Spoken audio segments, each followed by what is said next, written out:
In light of Jennifer Lawrence's recent comments about her regrets about press tours and how much she hates being quoted in interviews and all of her cringe moments throughout the years, people have been talking about the fact that press tours for movies and shows in general have pretty much become humiliation rituals. And the prime example of that that's getting circulated on the timeline right now is Emma Stone and Jesse Plemons, who are in the process of promoting Bugonia at the moment. Here is the headline from the New York Times. Emma Stone and Jesse Plemons have a F-ass bob off. I can't say that because we're on YouTube, but it's true, I guess. But they're in the kitchen, like, giggling together and, like, seemingly making burgers. I don't know what's happening or what that has to do with the movie that they're promoting right now. Yeah. But they're basically just trying to get celebrities to talk about the movie while doing zany, quirky activities. Yeah. Like, that's the point of the press tour, is just getting viral moments, not actually asking insightful questions or getting insightful answers. Well, I mean, you never know. Like, they could ask the most insightful question in the world, but some celebrities are just kind of husks and they don't actually have a whole lot of personality. Oh, no, but they believe themselves to have intense depth. So, of course, they're going to offer you something. It's so funny because wrestlers will talk about this all the time about how awful it is to do the press tours, because like the average newscaster knows nothing about wrestling, so they just have to go in there and it's kind of not humiliating in the sense, but they feel like they need to protect their business and they don't want to be talked down to. And it's like, imagine being put. That's like John Cena was so good at what he did, is like he could go in and disarm like a room full of people that know nothing about wrestling.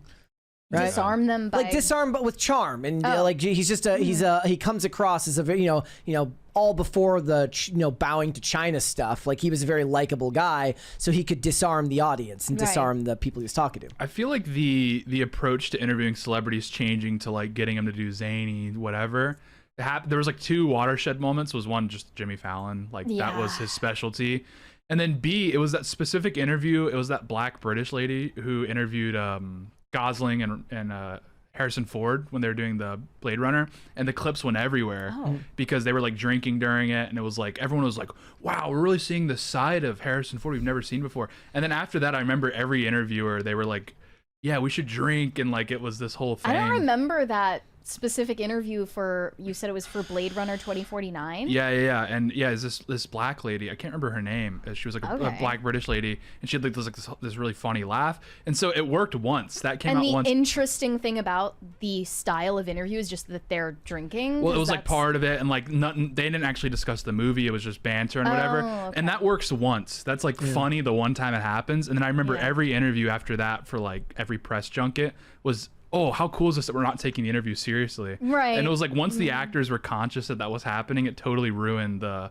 like what made that interview so funny. I think it's also because the interviewer class is vying for their own star power, and they're trying to leverage their own podcasts into acting careers oftentimes. Yeah. So they're not just interviewing the celebrities because that's their line of work. They're interviewing the celebrities so they can climb the ladder. And Hot Ones is a much maligned example of these sorts of zany interviews because, of course, the point is like, oh my gosh, like they're trying to talk about the movie, but like they're crying because like spicy wings. And one of the replies said, it's kind of wild how the Hot Onesification of press tours means that promoting a movie is now a marathon humiliation ritual. One reply also said, I recently spoke with the star of an Oscar-contending movie who recalled breaking down in tears at the end of a press day because there were so many interviews and the questions were so dumb. Yeah, it was that, and it was Zach Galifianakis doing the Between Two Ferns, where it was like, how funny is this that we're taking something that's so normal and making it ironic? And then every single interview was trying to like develop their niche of like, how can we throw this celebrity off? And I'm like, that must be torture. It's emotional labor. Or chicken shop date, or or you ask celebrity questions while they play with dogs. Literally, everybody has to have their thing. Everyone has their own thing. Like that was GQ has the "What's in my bag" thing. This is what made Brett Cooper successful in the early days, because they did stuff like that with her on her channel, where they kind copied of the format. they copied those formats, and it was novel to see somebody in the space do that. But that's like get to know the host of a podcast. we're talking about a movie press tour where supposedly the point of the press tour is convincing people to go see the movie. And oftentimes they're not even talking about anything related to the movie. And I also wanted to mention this recent comment from Harris Dickinson. He starred opposite Nicole Kidman in this movie that came out last year, I believe, called Baby Girl. And the premise is basically that Nicole Kidman is this high-powered, older female executive boss girl.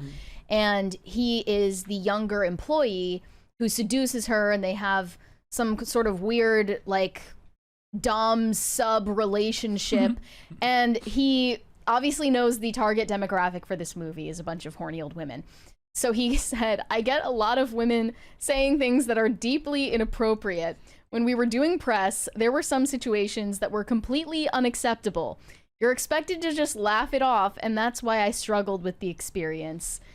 He didn't go into detail, though, about what exactly happened. It's like when they would ask Justin Bieber inappropriate questions. I guess it's different when it's Justin Bieber and he's a child, but still. But the point is that they would there's ask... a lack of boundaries. They ask those questions of regular celebrities, too. And it's because there is this weird parasocial thing where if the podcast interviewer acts like they're best friends with the actor or actress, it makes the person watching feel like, oh, we're all like bantering together. It makes them feel included in the experience, when prior to that, like in the middle of maybe the studio system of Hollywood, journalists who interviewed stars were under very strict guidelines from the studios. If they didn't follow it to a T, they were blacklisted. So the unfortunate circumstance of that time period was that they couldn't challenge stars with any questions that might make them look bad.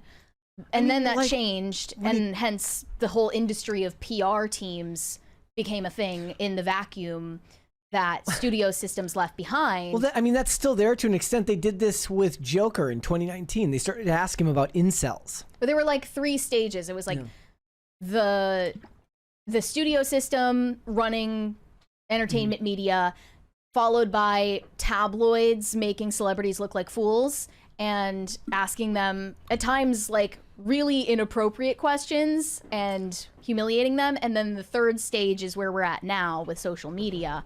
And it's like all about churning out short form content that means nothing. What could be clipped. But that in 2019, they were doing this with Joker, where reporters were like, so do you think your movie's going to help stage an incel uprising? And Warner Brothers is like, we're just not going to let you into the press briefings anymore. I think like the 2 losers from this new arrangement are the people that are actually serious about movies, obviously, because they're just not extracting any information about the movie. Letterboxed people. Yeah, like they're just watching just these awful interviews and they're not getting any information out of it whatsoever. And then B is like the older actors who like remembered when these were normal. Yeah. Like how annoying would it be to be like Nicole Kidman and now you just have to, because you know if you cause a stir about one of these, you're gonna become public enemy number 1. So she just has to sit there through these humiliation rituals, so she can go on, call her her daddy or whatever. Yeah, so she can promote her dumb. When she remembers 10 years ago when you would just sit down and actually just talk about the movie. Or like Barbara Walters would ask you if you've ever done drugs in front of your children. Like, I miss that in a way. And it brings up a question of what it even means to be media trained these days.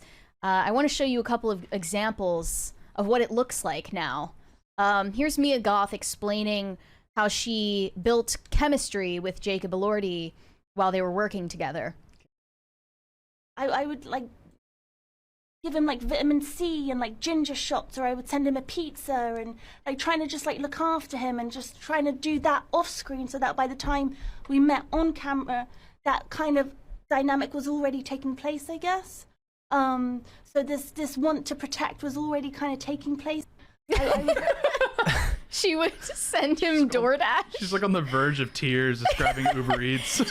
And then we have another example of a Gen Z actress named Ivy Wolk, who is relatively notorious for having a scattered digital footprint. And this is an example of her on the red carpet completely defying everything that we're used to seeing from celebrities. I like that her username is Wolk Mind Virus. Yes. Yeah. Role that you hope that you get to play one day. Whether a specific character or just a niche. Oh God, I mean, I would like love to play a lead in something again. I've like found a nice niche as a character actress, but you know, the glamour of being able to play a lead in something is quite nice. Maybe not even just for the artistic fulfillment, but what it could mean for my public image and reception. And I'll be honest there. Yeah, I mean, listen, I think about like Zendaya's transition from Disney Channel to Euphoria, and it's like all she had to do was like hit the pookie, you know? She smoked a little crack, she like let her hair get ratty, and then all of a sudden she's in custom Valentino on a red carpet, and it's like, I bought this on Depop, you know? So it's like, maybe somebody hand me the crack pipe, maybe I can play like a homeless pregnant teen hooker on crack, and like my whole world opens up and I don't have to live in such a piece of shit apartment type of. She's so quirky. She's so quirky. So, like, all right, Lord Farquaad, relax. All of the Jeez. comments are just Yeah. obsessed with this style of interview answer that she gave, because it's like, oh my gosh, like all the media training goes out the window when Gen Z takes over. Yeah, they always And do I that. like, I don't know love if it. I agree with that. They're like, the world's not ready for Zoomers, like Zoomer media training. I'm like, oh no, this is just it's clip farming IRL. That's Like, all I this don't know is. if I like that. Yeah, she posted the clip herself. Obviously, that was what it was intended for. I don't know if I'm pro like throwing media training out the window. Is it supposed to be like I've got nothing to lose, so I'm just gonna say whatever I want? That's the kind of image that she's trying to portray. Because I honestly believe that she is mentally disturbed. So hers is probably authentic, but like it's really funny seeing the Zoomers that are emerging that are clearly normal, well-adjusted people trying to do this shtick. And it's just so awkward and weird. They're trying to put on this like Courtney Love persona that's Yeah. totally inauthentic. Instead, it just comes off as like Amy Winehouse. Thanks for watching. Listen to full episodes of Pop Culture Crisis on Spotify. Keep up with us on social media and make sure you subscribe and ring that bell so you never miss the show. Bye, guys.